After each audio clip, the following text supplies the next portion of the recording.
Palagi na nga lang hinihiling ni Liam na sana daw ay magkaroon na siya ng kapatid. Every time na nga lang na tinatanong namin ni Daddy si Liam kung anong gusto niyang gift, lagi niya nga sinasabi gusto niya daw po magkaroon ng kapatid or baby sister.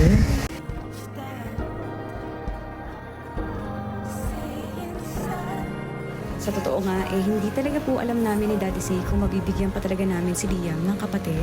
Para nga po sa mga hindi nakakaalam, hindi nga po kami ganun kadali na nagkaroon ng Liam noon. Kaya naman bilang parte ng aming pamilya, gusto namin i-share sa inyo ang blessing na dumating sa amin. Pag Diyos talaga ang nagplano, pwedeng maging posible ang imposible.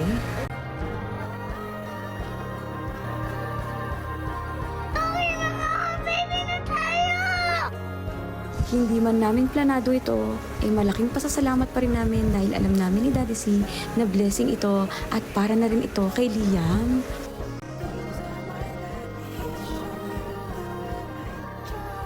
Hindi pa nga namin alam kung ano yung gender ng second baby namin pero ang sinisigurado namin may kapatid na nga po si Liam.